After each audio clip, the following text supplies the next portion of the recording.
Hi everyone, good to see you again, or for the first time if you decided to click on my video for the very first time. This video today is dedicated to all of the parents and those partners of trans folk, and especially to my dad, because I found his support to be amazing and fantastic, and is going to form the basis of a lot of the examples that I give today about how I felt supported through my coming out period. I hope that lots of trans folk will watch this video as well, and please do, because this is just my experience and my perspective, please do add your thoughts, add your perspectives in the comment section below, because it's essential that we're able to provide our parents with as much resource and as much support and as much understanding of who we are as we possibly can. And if we can do that as a collective, if we can offer a wide range of support, that would be fantastic. And just a word to the parents as well, if you are indeed a parent watching this video, thank you so much. What you're doing, choosing to watch this video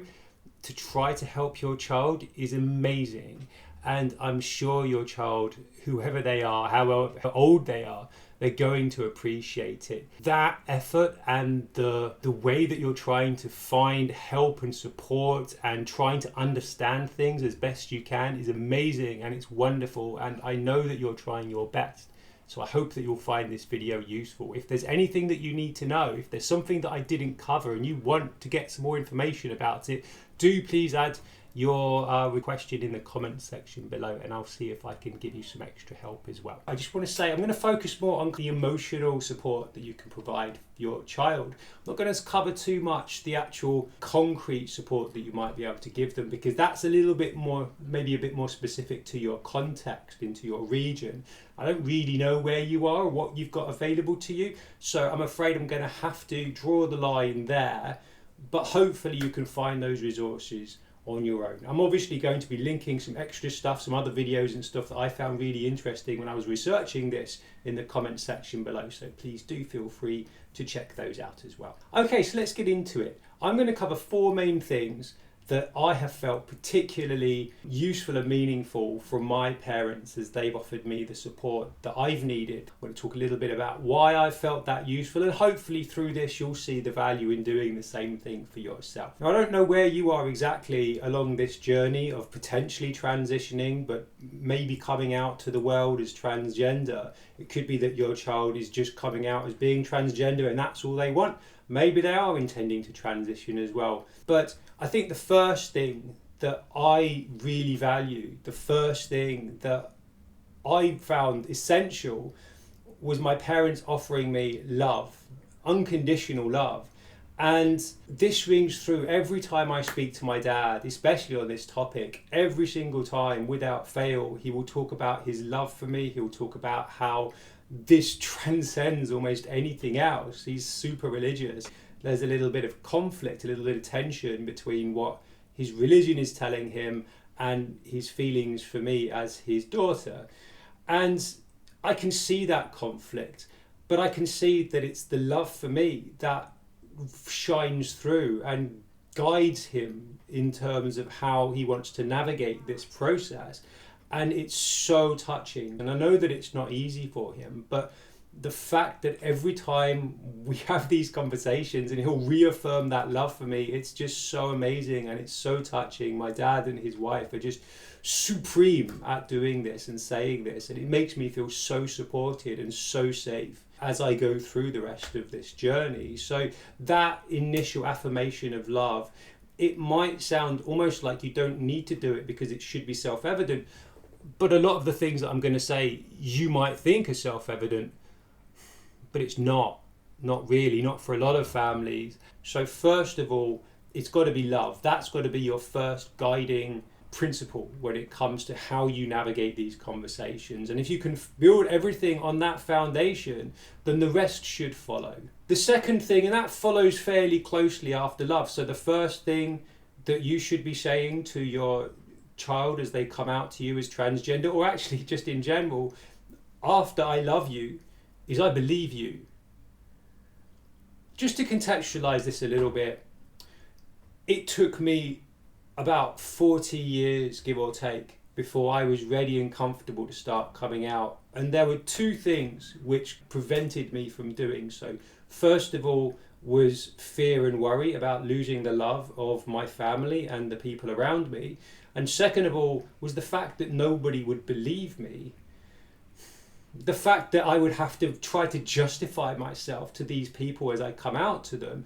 And that just froze me. I could not see a way through this for several years because I can barely justify it and explain it to myself. How can I do the same thing with other people who don't have that benefit of being inside my head? It felt like an impossibility. So not having to justify who I am to people, if they just immediately declare, yes, I believe you, it will take the weight off the shoulders of your child if that's one of the first things out of your mouth. So we've talked about love and we've talked about belief, and I think I just want to quickly touch on something that you could offer as a practical bit of support for your trans child, and that's trying to find out what exactly it is that they want from you. What do they need? What do you have that you can offer them?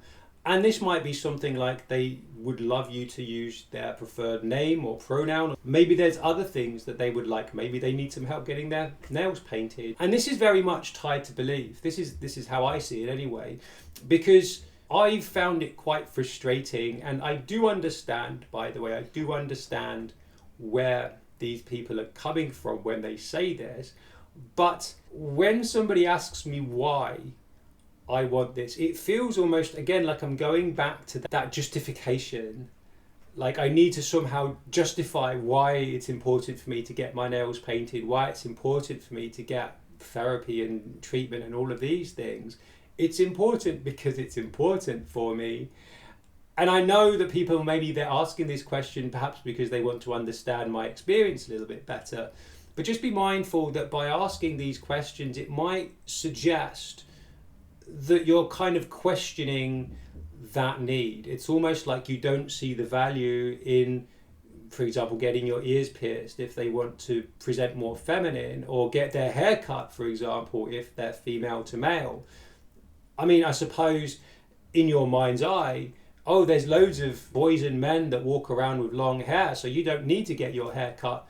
But for your trans child, if they're telling you that they need to get their hair cut, they need to get their hair cut. So please make that appointment at the hairdresser, and don't throw in any kind of artificial barriers, even if it's coming from a good place, even if it's coming from a place of love. Just try to take them at face value and give them that freedom of self-expression. So long as it's not causing harm to anybody, then let them cut their hair, let them paint their nails. It's a fun activity, and it'll make them feel so good and safe and secure within that relationship. The third thing that I'm going to talk about is honesty.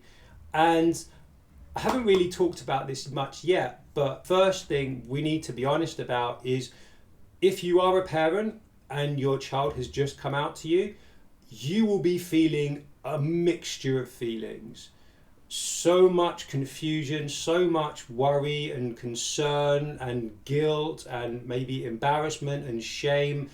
It's all mixed in there, and it must be really, really difficult to process. I can see this in the faces of my parents as we have these conversations. And I think what's really important is that honesty works both ways. What I've really appreciated about my dad is that when I came out to him, I could tell that it was quite a shock, and it was really difficult for him to hear. Not necessarily difficult in the sense that this was bad news, but just difficult because it was very new information, and that takes time to process. Now, he offered me, first of all, he offered me love, he offered me belief, he asked me what I needed, but then he made it clear, I'm going to need some time to go away and think about this and process this. Can I come back in a week or so with some questions?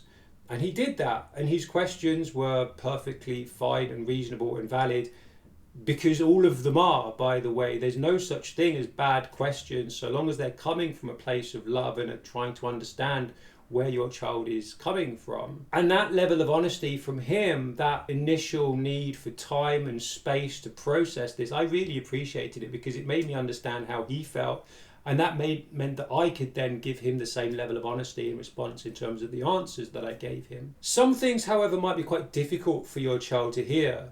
Feelings of grief, for example, are quite common for people like yourself as a parent of a trans child, and we're going to cover grief in a separate video. But telling your child that you're grieving them might be a step too far. You can maybe express that feeling, perhaps using words other than grief, because of course grief has a very specific connotation. You can talk about the fact that you miss perhaps the idea of that future that you'd conceived inside your head for them, or something like this, but try to avoid using emotive words like that. And another thing to bear in mind as well, when you're processing these emotions in an honest way as well, just be mindful about where those emotions are coming from.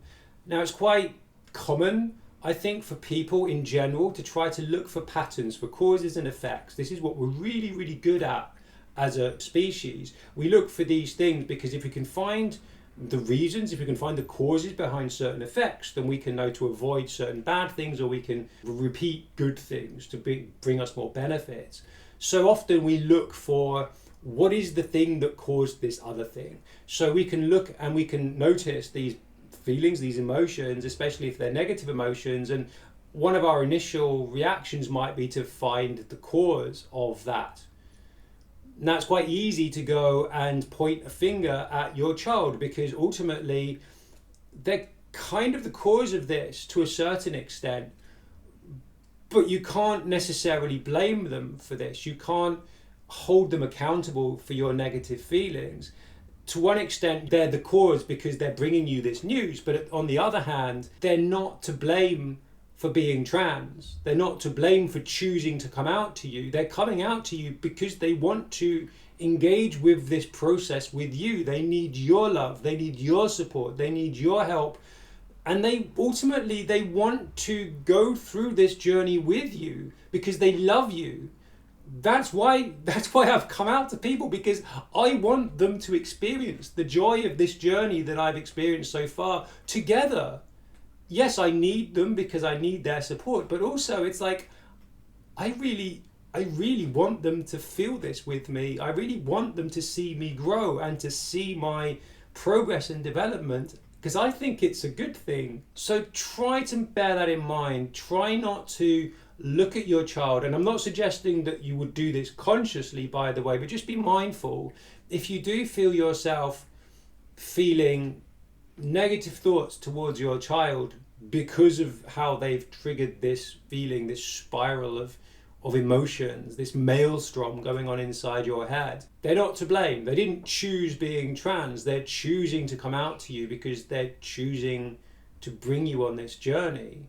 Now you have to choose. Do you want to be part of their lives? If they're asking you to use certain pronouns or names with them, are you going to meet that request or not? And the fourth thing that I just want to touch on as well is it's a process. That coming out conversation, that's the beginning of a process. That's the first opening words of a discussion that's going to last weeks and months and years perhaps.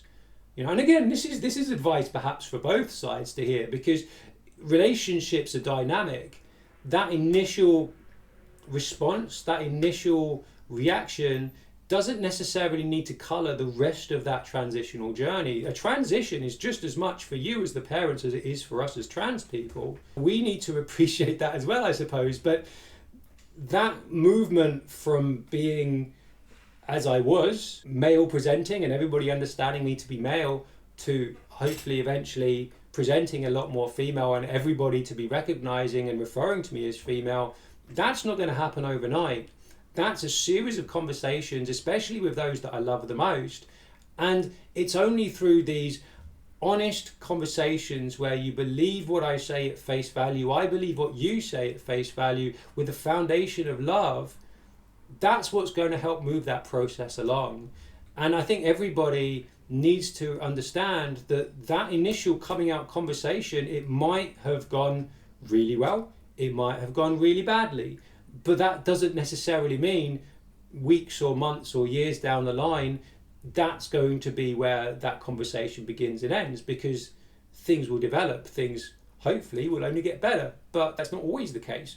Things might get worse before they get better, or things might suddenly plummet and become awful. But that's life, that's relationships, it's complicated. And with this process as well, you've got to be prepared to make mistakes. You've got to be prepared to own up to these mistakes.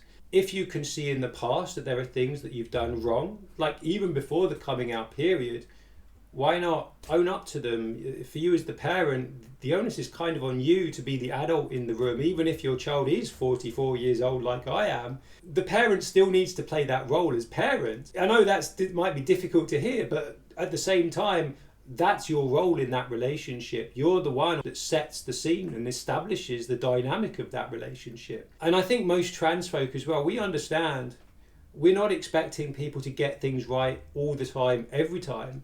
We know that mistakes will be made about pronoun use, about name use, about clumsy uses of language, about maybe misunderstandings of why things are so important to us. But that's fine, so long as that foundation of love and belief and honesty is there. We can work through those little slips. Learning's never a straight line. There's always ups and downs and backs and forwards. But together, in partnership with your child, you can get there.